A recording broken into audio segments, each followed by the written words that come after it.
Baik, terima kasih. Sebelum saya menjelaskan teori perdagangan internasional menurut Ripczynski, saya akan memperkenalkan nama saya. Nama lengkap saya Yohanes Richard Huseran, NPM 12160168, Program Studi Agribisnis. Biografi Tadeusz Ripczynski, nama lengkapnya Tadeusz Mieczysław Ripczynski, lahir pada bulan Mei tahun 1923 di Polandia.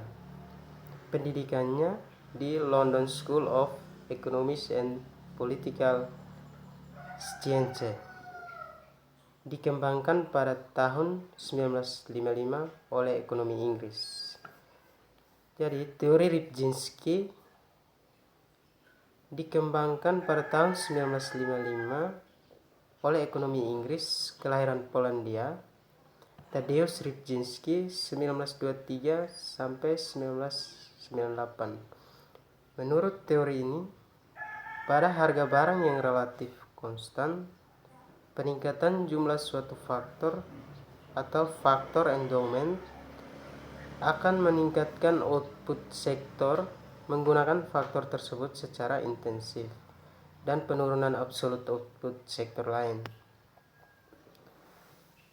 Teori Ripczynski dibagi menjadi dua bagian, yaitu peningkatan dalam suatu faktor produksi penduduk atau endowment factor akan menurunkan intensitas faktor produksi barang lain. Yang kedua, peningkatan endowment suatu faktor atau input yang digunakan secara intensif akan meningkatkan proporsi output yang sangat besar pada sektor tertentu dan menurunkan output pada sektor lain. Hubungan antara wakaf dan keluaran ada dua bagian. Yang pertama, perubahan dalam dana abadi mempengaruhi keluaran barang ketika lapangan kerja perlu dipertahankan.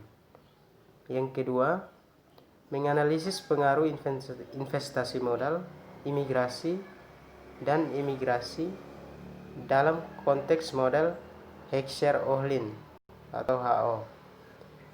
Teori Ripczynski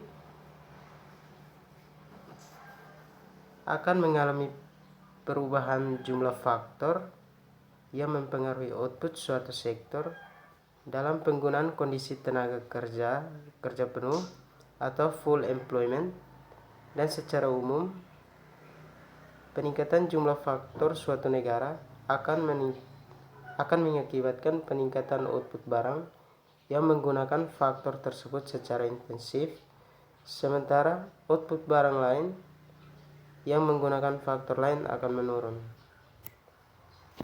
Terima kasih.